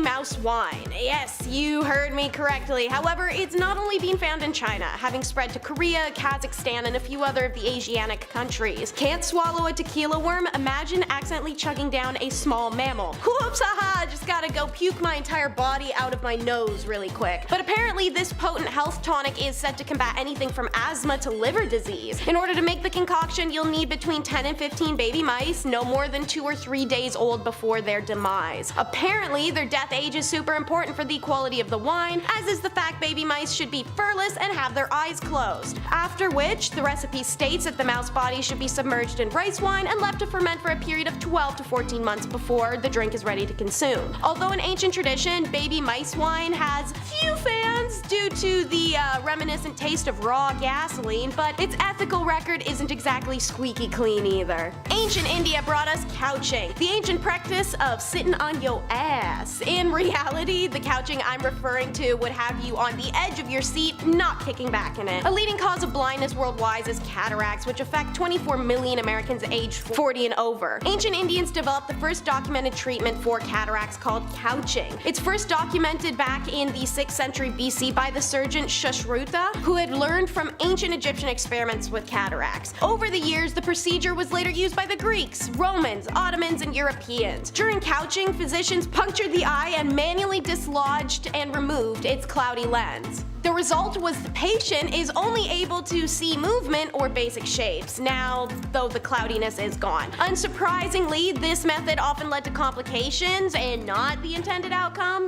Blindness can be a thing if you're jamming unsterilized crap in people's eyes without any formal training. In the mid-1700s, credited with revolutionizing cataract surgery, Frenchman Jacques Daviel made a major advancement when using a knife, blunted needle, and spatula, and he extracted the cataract through an incision in the cornea, the first ever ECCE procedure. Don't worry guys, it's only getting more gnarly from here. Arsenic, like plasters, was a cure-all, and it's number 7 in the countdown. If you've seen our other video, Top 10 Unusual Fashion Trends from the Victorian Era, you might know that arsenic was in everything in the Victorian era. Makeup, wallpaper, dye. No exception was made in medicine either, as arsenic was prescribed for anything from anemia in Merrick's diagnosis manual to anthrax, cancer, reduced libido, syphilis, or even cholera. While it was most popular to consume arsenic, it could also be inhaled or injected. Being a byproduct of smelting, it's no wonder arsenic was everywhere during the Industrial Revolution, as there was an excess of it. So it was incredibly accessible and a household remedy. Since doctors already prescribed it to do so much, everyday people just start to use it to treat any common ailment. Unsurprisingly, many people suffered arsenic poisoning symptoms. The ailments are now referred to as Fowler's disease. Number 6 is all kinds of gross and questionable. The everlasting pill. When the Merck manual was first published, part of the comprehensive treatment plan for an eruptive fever, which is a classification for diseases like scarlet fever, smallpox, and chickenpox, was actually laxatives. Castor oil was the main laxative choice for Victorians up until the debut of the everlasting pill, made up of a metal now known to be toxic called antimony, would be invented. Swallowing this would induce severe vomiting and diarrhea, thus giving the body what they thought to be a healthy cleanse, and their intention was to purge diseases from the body. It earned the name the everlasting pill, as the pill would pass through the gastric system mostly intact, meaning it could be retrieved and cleaned for future use. Seeing as the metal was greatly valuable at the time, it was quite common to keep it in the family and hand it down generation to generation. Imagine getting that in your granny's will. Watch out, it may shock ya. Number 5 is shock treatment. When profit can be made off of insecurity, unsavory business flourishes. Victorians honed in on the man's moral weaknesses as a cause for erectile dysfunction, and impotence was thought to be caused by either too much sex and masturbation or not enough. So doctors took a few shocking routes, literally, such as galvanic baths or bathtubs filled with electrodes, which were supposed to restore sexual desire in an advertised 6 sessions. For a more direct approach, a thin rod with running electric current could be placed up into a man's urethra.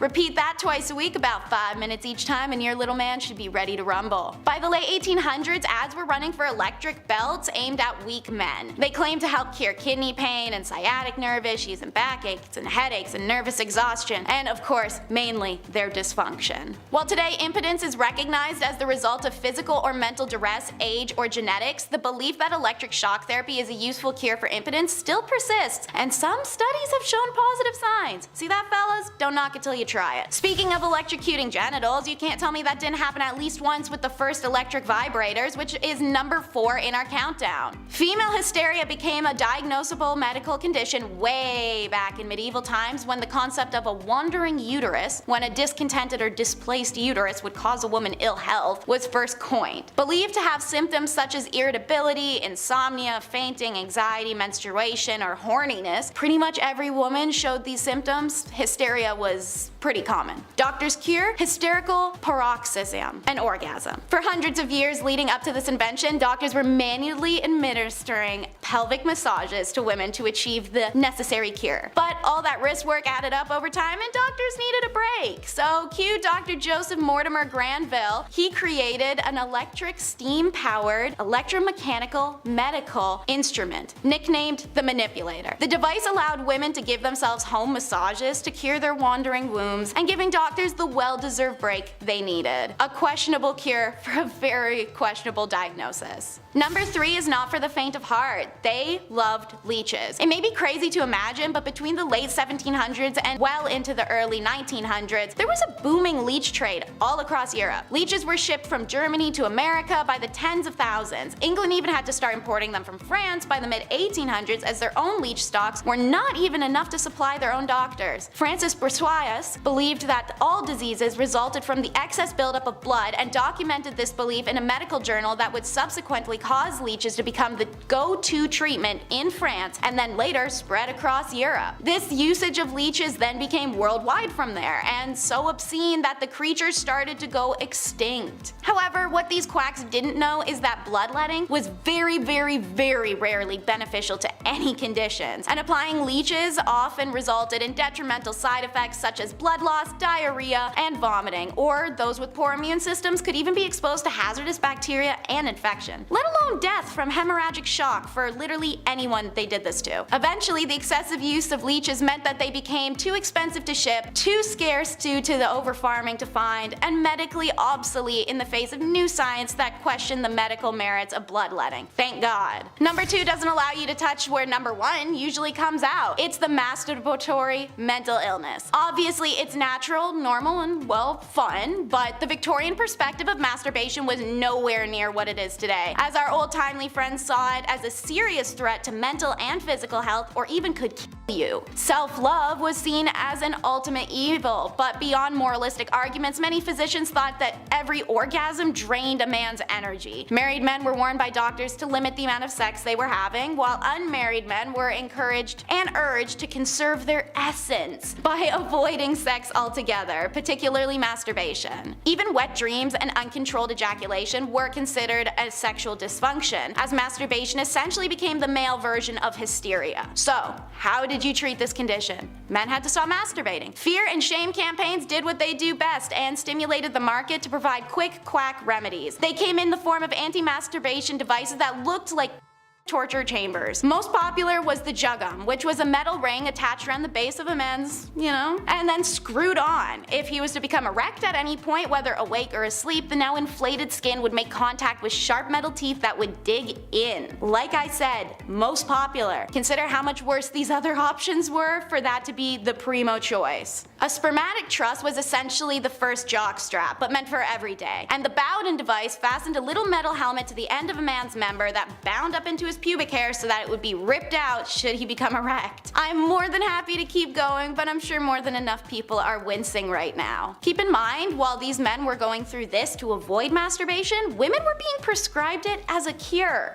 Number 1 on our countdown may be a bit of a surprise. Surgery. How could surgery be a questionable treatment? Well, it itself isn't, but the men performing it and their hygiene towards surgery were. Most famous is Robert Liston. Said to be able to remove a leg in 30 seconds, he notoriously used his own mouth to hold scalpels, knives, and even once sucked the pus out of a woman's throat wound. According to medical historian Dr. Lindsay Fitzharris, surgeons never washed their instruments or their hands, and Victorian surgeons were known for wearing old surgery garments out of prowess, reportedly so stiff with old blood that they were nearly cardboard in appearance. Even the operating tables themselves were rarely washed down. And it was said a visitor to St. George's Hospital in London 1825 discovered mushrooms and maggots thriving in the damp, dirty sheets of a patient's bed. When asked why they hadn't complained, the patient assumed this to be the norm. And what about surgery in the moment? Well, the patients were conscious and undrugged as they were operated on, and surgeries needed to be fast as a result. 1 in 4 people died after their surgery, whether it was still on the operating table or from infections afterwards. But what about our buddy I mentioned, Dr. Liston? Only 1 in 10 of his patients died. This was because of his speed. "Time me, gentlemen, time me," he'd shout to the surgery spectators to put his legendary speed to the test. Sure, he did accidentally castrate somebody once because of his wild motions, but nobody's perfect. In fact, while he's remembered for being the first surgeon to use anesthesia, wash his knives, and invent a still used medical tool, he is the only surgeon to ever have a 300% death rate. I'd be remiss not to mention that during a leg amputation, his lightning speed reportedly cut off 3 fingers of the assistant who had been holding down the patient. Then, as he brought the knife back up, he slashed the coat of a spectator. The spectator reportedly died immediately of fright, likely a heart attack. Though the assistant and patient survived initially, like most who were treated in Victorian hospitals, they died not long after from infection, which was also just called hospitalism at the time because of how many people died that way. It's easy to say that going to a Victorian surgery or a hospital may have been as efficient as rubbing dirt into a wound. Number 10, mummies. This should come as no surprise to anyone,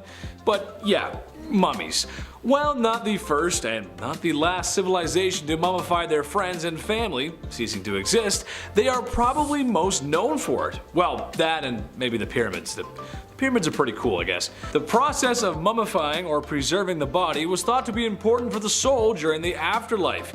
If the vessel or your body was not intact, then your soul could get lost. Therefore, if you want the pharaoh to live forever in the afterlife, then you must pickle and preserve the mighty king. I don't want my soul getting lost. Number 9. 40-year-old's worst nightmare. Despite my best efforts and anti-aging cream, there will come a time when I will be old. Personally, I'm not worried about putting some mileage on. That's life. However, something I am concerned about is the effects of aging. Have you ever just noticed that you ain't as limber as you used to be?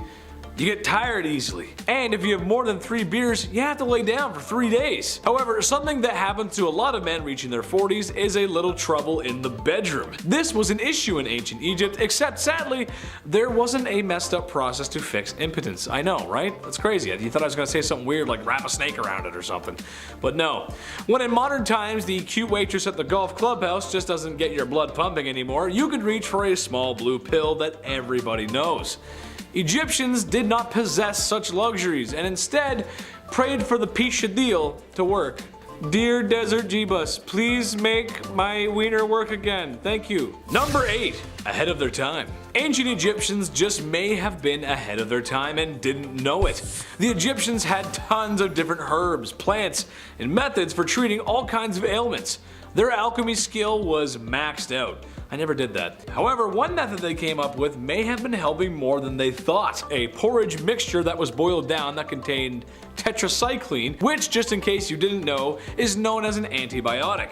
This would have been very helpful for the time, as a scrape on the knee could be the difference between living and, well, not living. While this was being used, it's unsure if the Egyptians really knew why this method worked. We doubt they understood the finite details of antibiotics, and I'm not going to stand here and pretend that I do either, because I don't.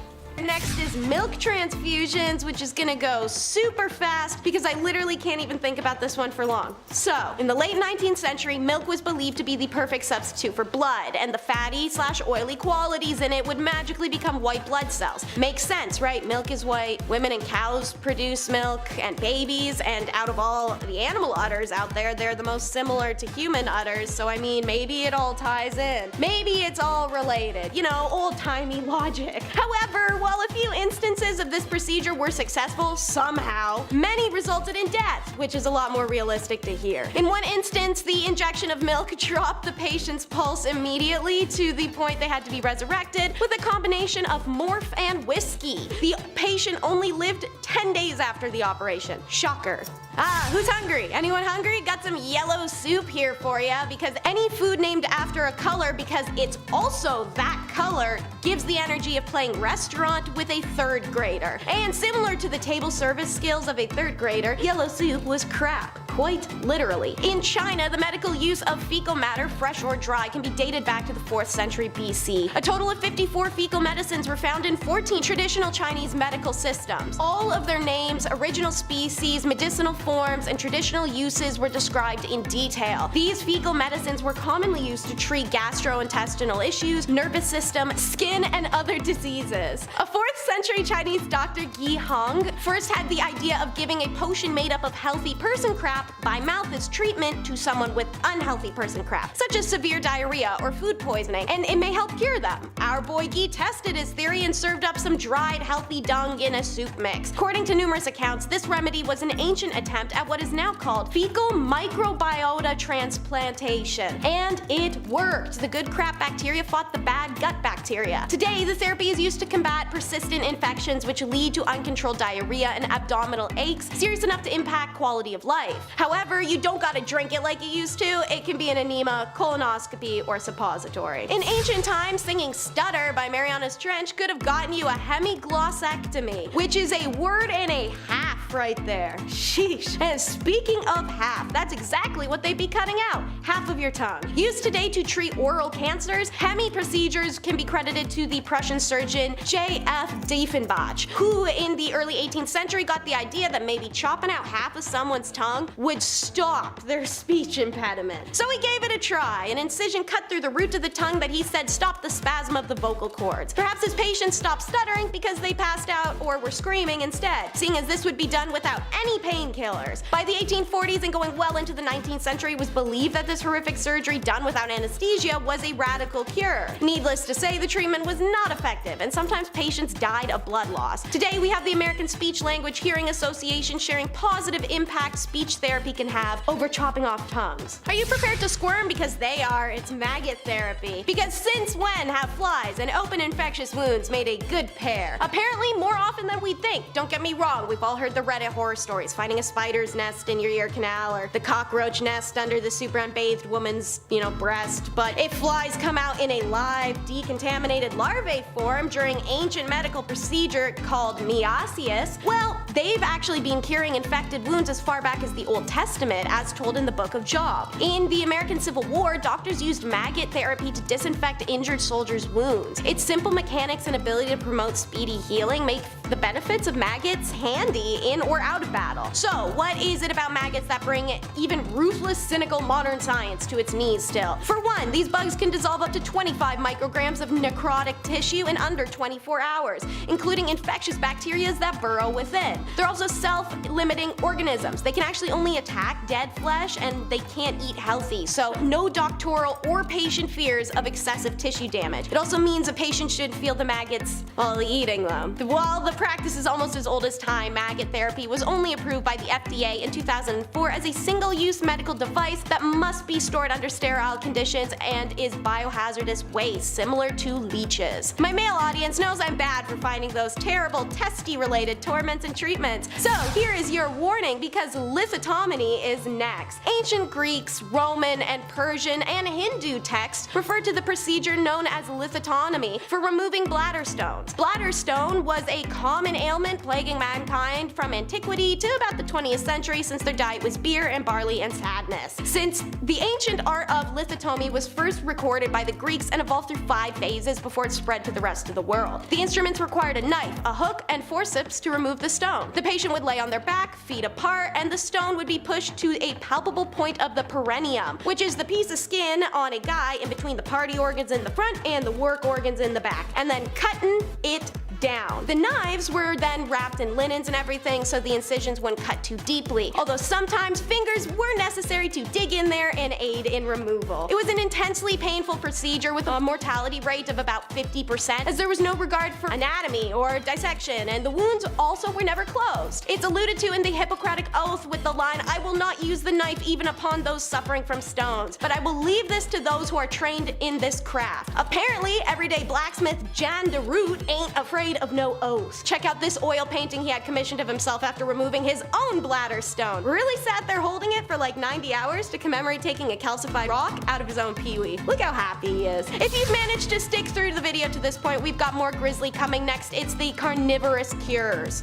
Hypocrisy, ancient Europe's favorite practice aside from not bathing and abject racism. While they were reacting with disgust and outrage to reports of man-eating brought back by travelers to the New World, in this very period, people themselves were using corpse medicine and remedies consisting of human blood, bones, organs, and fat. Corpse medicine is originally found in ancient medical texts from India, China, Mesopotamia, and Greece. It was particularly popular with the Romans, and practically every culture around the world resorted to this gruesome range of practice. The Romans believed that the blood of fallen gladiators could cure epilepsy, and 12th century Victorian apothecaries were known for their stock of ground up mummy powder. Meanwhile, in the 17th century England, King Charles II was known for enjoying a draught of King's Drops, a restorative brew made of crumbled human skulls and alcohol. In some cases, the sickly would even attend executions in the hopes of getting a cheap cup of freshly killed person's blood. Why let all that free medicine go to waste in the mud, you know? Their ideology was that by consuming the remains of the deceased person, the patient was also ingesting part of their spirit, leading to the increased vitality and well-being. The types of cures prescribed usually corresponded with the type of ailment. Skull used for migraine, human fat for muscle aches. Despite lots of evidence against it working and overall being gnarly, people felt the cures were efficient and kept up man-eating medicine for centuries. And now the word scary really hits this treatment right on the nose. Old school rhinoplasty. Isn't that a fascinating yet horribly gut-turning sentence? These bad boys were performed in quite a few places and are rumored to either begin in India or ancient Egypt. In Italy, the procedure started to come about due to syphilis, which began afflicting the population in the 16th century. This STI had a horrible symptom called saddle nose, where the bridge of your nose collapses like that of a partying 70s Playboy bunny. This nasal deformity was a obvious indicator of indiscretions, and so many used surgery to hide it. Gaspare Tagliacozzi developed a new method of creating a new nose using tissue from a patient's arm. It's a little confusing, use the picture on screen to see what I'm describing. He would then cover this flap of skin with a piece of skin from the upper arm while it's still attached to the limb. Once the skin graft was firmly attached, after about 3 weeks, he would separate the skin from the arm. There were reported cases of patients' noses turning purple in the winter and falling off though. Okay, so over in India, they did this crap not even for syphilis, but for ancient human vanity. Found in the Shashruth Samhita, an important medical text from India dated in the 6th century BC, it's the most well-known nose reconstruction contribution to plastic surgery history. Shastra's surgery equipped a leaf to measure the size and shape of the nose, and instead of using the arm, a piece of the skin of the required size should be dissected from the living skin of the cheek and turned back over to cover the nose, keeping a small pedicle follicle attached to the cheek. The part of the nose that which the skin would be attached to should be made raw by cutting at the nasal stump with a knife, and just like that I'm done. I'm not continuing.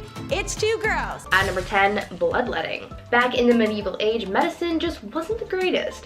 I mean, they had a plague that wiped out 50% of the population in Europe, and even their quote-unquote doctors were overlapping jobs. Barbers were cutting hair, obviously, but they were also setting broken bones and bandaging wounds, and I'm not sure I would really trust that. But back then, it was a case of you get what you get. So I guess people weren't complaining all that much about their barber Joey from down the street giving them a cast, you know? But other than the practice of patching wounds and whatnot, they were also practicing bloodletting back then, and it was a little much. Bloodletting was a practice of withdrawing blood in order to cure or prevent diseases or illnesses, so doctors would use things like leeches to suck blood out of their patients, but they also used scarification methods to scrape away the skin to drain the blood, and others used lancets to slice open veins, sometimes including the jugular vein. I'm so glad that we don't do this anymore because frankly, I would like my blood to stay inside of my body. Thank you. At number 9, the king's evil. Being a king or queen in the medieval ages might seem like a cool job, but I don't really think it was. With the rivalries that these people had, they were at risk of being assassinated in one way or another. They had to worry about their bloodlines, and of course, that thing that everyone had to deal with, illness. Some kings, to help out their people, were tasked with healing an illness called the king's evil, and you're probably thinking, well, these kings aren't doctors, how did they cure illnesses? And to that I say, well, they touched it, of course. This whole thing started in the 11th century when Edward the Confessor became known for touching a person that was suffering from scrofula, aka the king's evil, and curing them. People thought that this was a miracle, and so for hundreds of years after that, English and French monarchs were tasked with touching the sick to cure them of this illness because monarchs were believed to be an incarnation of the divine. Before we carry on talking about some of the bizarre medical practices from the medieval age, why not take a moment to leave a like on this video if you're enjoying it so far, and while you're at it, consider subscribing to the channel to see more videos like this one. At number 8, tooth worms. If you're one of those people who really hate going to the dentist, just be glad that you didn't have to go to the dentist during the medieval ages, because that was an absolute nightmare and a half. Not only because they had no proper medicine or anesthetics, but because you could also get the worst diagnosis you could ever get, a diagnosis of an infection of tooth worms. They believed that people could be infected with tooth worms that caused a tooth decay, and pits and holes in the tooth were home to a worm that looked like a tiny eel. What's worse than the diagnosis, however, was the removal process. They didn't want to pull out the tooth that was supposedly infected with these tiny worms, so instead they used a more holistic approach. A method that they would use to get rid of the worm would be to take a candle that was made of sheep's fat and various seeds, and they would hold it as close to the tooth as possible so that the worm would run out from heat and fall into a little dish of water that was being held beneath the person's mouth. That sounds like a horrible trip to the dentist, that's for sure. Number 7, Tales from the Crypt Keeper. You didn't think I was gonna talk about mummies and not talk about how they make them, right? Hold on to your spittoons, this is gonna be a rough one. Okay, so we all know that when we pass on, our bodies begin to decay and break down. The Egyptians knew this, so they would have to be one step ahead if they were to have the king pickled in time for the afterlife. Well, first things first, the brains? They gotta go. They would remove the brain with a large spike and sort of mash it up there and well, then they drain the contents from the nose, which that is just disgusting. Stomach, colon, and lungs, well, those won't be needed in the afterlife either, so they gotta go too. But the heart stays though. That's where the soul is. The king was then dried out with mounds of alkaline salt in the world's best beef jerky impression. Afterwards, oils were rubbed into the skin, and eventually a resin was applied to aid in the linen wrap sticking to the body, making for that distinct Tupperware brand airtight seal. The pickled king was wrapped numerous more times just to be safe, and then, if he was OG enough, placed into a sarcophagus, and if you're really cool, you'll get your own room full of gold and treasures, and your pet Whiskers, which is a cat, and be mummified because, well, you need him in the afterlife too. That is one heck of an undertaking process. And to be fair, it kinda worked, because there have been a few mummies recovered from Egypt, and they're in amazing condition, considering the age, of course. Number 6, a little off the top. Okay, without the comment section oversharing here, some people have had circumcisions and some haven't. It's a part of life, okay? That's how it goes. Debatable to some, but it happens. This was a common practice in ancient Egypt, claimed to be for hygiene reasons. However, there's something a little bit different about their process. See, today it happens when you're a baby. A strange man comes in the room, And he cuts what he has to cut. L'chaim, it's done. There it is. That's it. It's over. Egyptians waited a little longer, however, closer to the age of 12 or 13. Can you imagine just chilling in the field one day and then some strange dude grabs you and slaps you down on the table and makes a withdrawal from you to meat and veg? I talked to the chief today and he just said that's not it. Don't do that. Number 5, bloodletting. The practice of bloodletting was common all over the world, but it may have gotten its start in ancient Egypt. It's a quite simple procedure, really. Black bile out of whack? Lose some blood. Can't stop coughing and sneezing? Drain some blood. Been possessed by demons and now they curse and haunt you as they run up and down your bloodstream? Drain some blood. The question is, however, was this really helping? The short answer, no. No, it wasn't. Besides feeling lightheaded and going pale, this didn't really achieve much, since the days of old were filled with all kinds of other ailments that would easily end someone's life before the spooky demons running up and down someone's bloodstream ever would. I don't feel good. Oh, we better bleed Grandpa again. I don't know, like what? Number 4, plastic surgery. Hey, there's nothing wrong with a little cosmetic surgery. I for one feel that if it'll make you feel better, go for it. Feel better about yourself. Do it. I don't think there's any shame in that. It's been around for a long time, so long that ancient Egyptians might have come up with the first nose jobs. Obviously not like the ones today, but they were knowledgeable in surgeries. After all, you open the chest cavity of a dozen kings and you jot some stuff down on some papyrus, you learn a thing or two. More interesting than shaving down your own beak, however, was their implementation of the prosthesis limbs. Yes, all the way back then. One mummy was actually found with a fake toe. When tested in the modern day with period-accurate sandals, it proved to work quite well and moved more efficiently than first thought. Again, for the time, this was pretty advanced. Number 3, the Ode of the Nile. Imagine people working all day in the blistering sands of Egypt, where the sun beams down on you like, well, the sun in the desert, lifting massive rocks and carving them to shape. I don't know about you guys, but I would be sweating. And that also means I wouldn't be smelling too fresh, resembling that of a high school locker room. Yuck. Well, the Egyptians knew this was an issue, so they came up with what was probably the first underarm deodorant, using nice herbs and other items that had pleasant aromas, and stuck them where the odor was coming from. In your armpits. I just know that after a long day of hard labor in the sun, I would need more than cinnamon sticks and lavender to tame the odor of my sweaty lumberjack armpits. That's just how it goes. Number 2, the Egyptian Brazilian. The 70s have come and gone, and a popular trend today is to be hairless. Everywhere. Even in places where you didn't think it was possible to grow hair when you were younger. Egyptians took it upon themselves to remove all their hair. Well, at least most of it. Not because the Nile River had nice beaches, but because of lice. Oh, yuck. While not an exact cure for the itchy bugs that plague schools across America, it did seem to help. And if you've ever had lice before, you know how bad that sucks. I had them once. It was the worst. Cut my hair, shape my head.